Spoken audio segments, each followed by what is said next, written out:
Bon, du coup, c'est pas la meilleure étape qu'on ait vue de notre vie, hein. Honnêtement, il s'est rien passé. Et les seuls trucs qui se sont passés, c'est les trucs négatifs. Donc, on aurait peut-être pu s'en passer de tous ces abandons et de toutes ces chutes. C'est quand même. Ouais, non, C'est- c'était une horreur. Attends, juste, je pose bien ma caméra là, parce qu'elle bouge à chaque fois. Attends.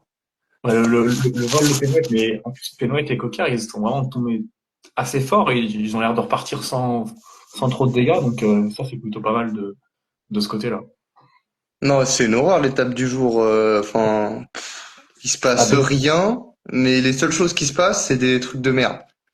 C'est-à-dire, t'as Philipsen, qui la chute de fou de Philipsen d'ailleurs, donc j'espère que lui, il a pas trop, que ça va, tu vois, que c'est pas trop grave ce qu'il a quand même, parce que, ouah, elle est violente quand même.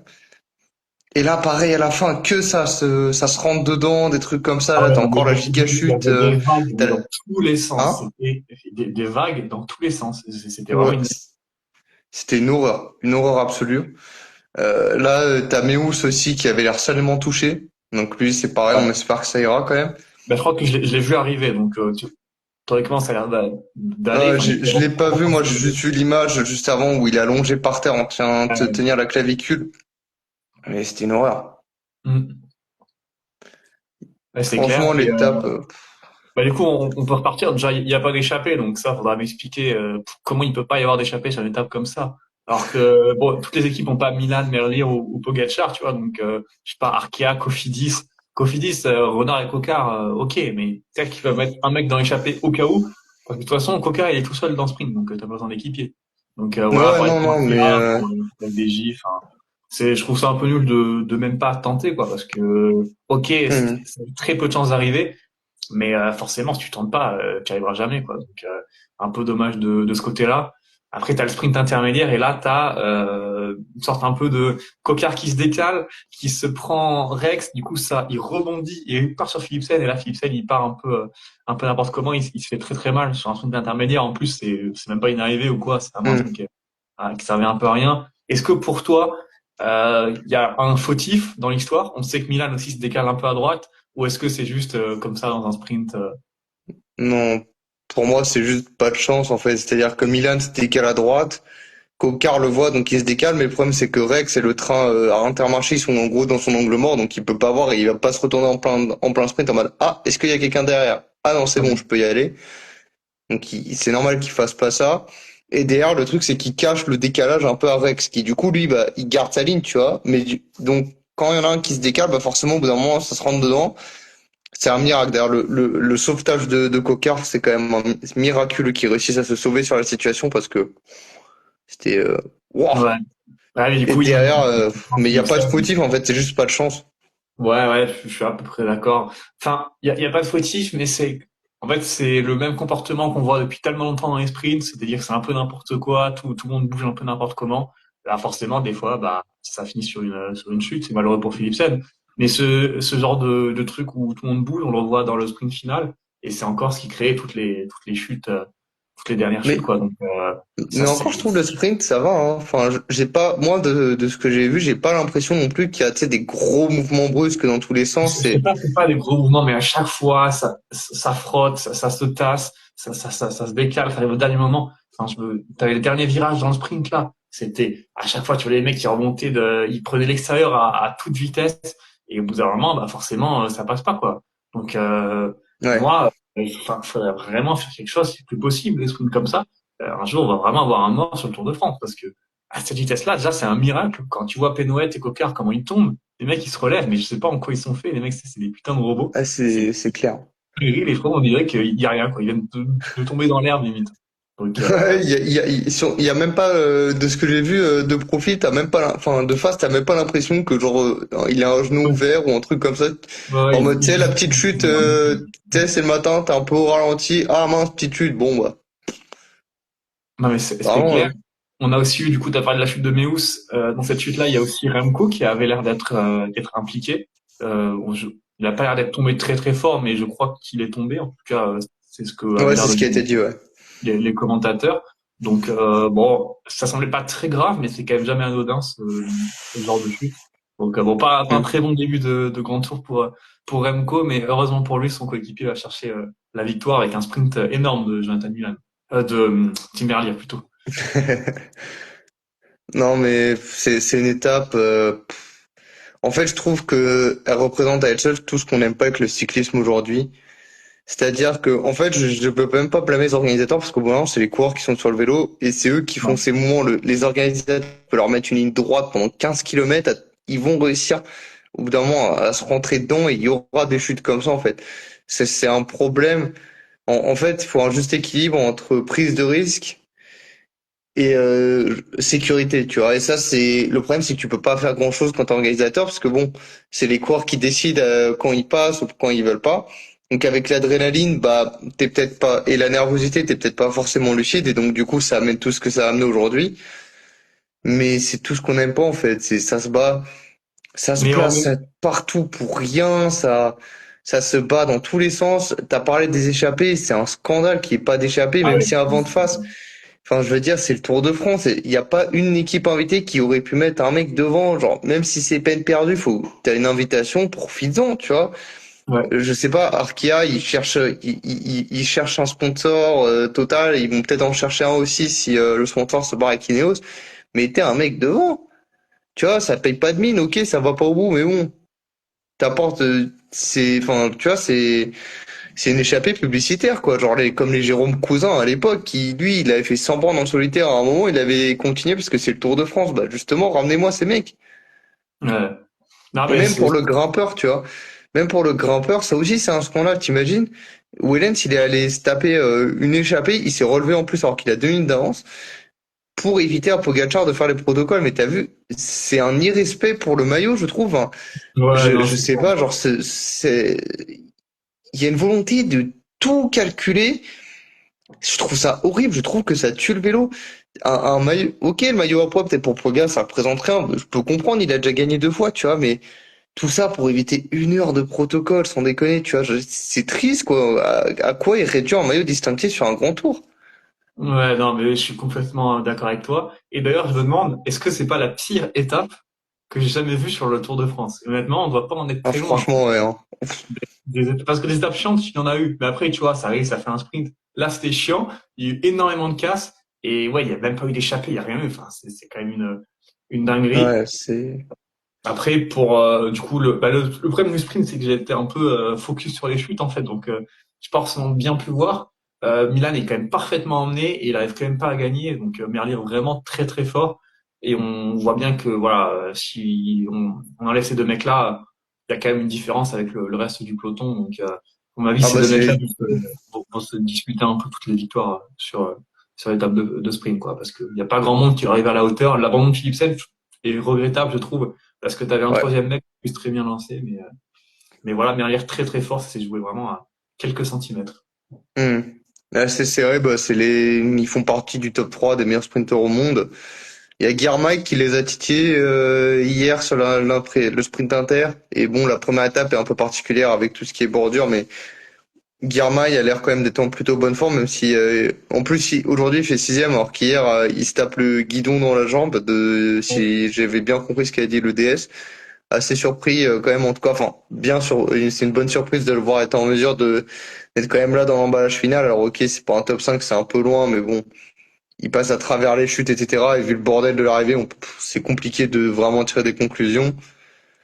Mais oui, c'est clair qu'il y a un monde d'écart entre Milan Merlier et le reste. Hein, et Merlier fait tout seul. Il y a un moment, Ouais, je ouais, crois c'est à quoi? C'est à c'est impressionnant. Ouais. 2-3 kilomètres de l'arrivée. Au bout d'un moment, t'as le train Lidl. Et là, t'as Merlier, il te fait un effort de fou. Il passe Ouais, de, je sais pas, de la 20e place, il se met direct dans la roue de Milan. Mais avec une facilité. Tu vois ça, t'es en mode, ah ouais, quand même. Enfin, la facilité du mec, il est impressionnant là-dessus. Et ça montre aussi que t'as pas besoin d'avoir 17 mecs avec toi tout le temps pour faire un bon sprint. Tu vois, genre, alors, ok, Merlier est plus fort, donc ça peut pas être pour tout le monde, mais ça montre que toutes les équipes qui viennent avec des giga trains, il y a un, deux trains qui se font la place, et puis après, c'est tout, quoi. Enfin, t'es pas obligé d'être rigoriste, d'avoir de dire les mecs, il faut aider, je sais pas, là je dis un truc au pif, il faut aider Groenewegen, tout le monde reste là, c'est bon, tu peux envoyer un mec devant, ça va rien changer au sprint dans tous les cas, au pire il se met dans la roue, il essaie de se caler dans la roue d'un des sprinters et puis voilà. ouais, non, c'est clair. Et Et j'ai perdu ce que je voulais dire pour le coup si. C'était que ça montre quand même que l'équipe Soudal est très faible, je trouve, parce qu'il y a personne avec Remco quand ça devient dur, et il y a personne avec Merlier sur le sprint. Enfin, ou alors ils disparaissent très très vite. Donc c'est quand même un vrai problème. Heureusement que tu as deux mecs très forts qui compensent un peu ce manque d'équipe, mais c'est quand même un peu inquiétant, je trouve, pour une équipe qui est censée être une des meilleures du monde. Bah voilà, de pas pouvoir emmener un sprinter comme Thierry Merlier convenablement.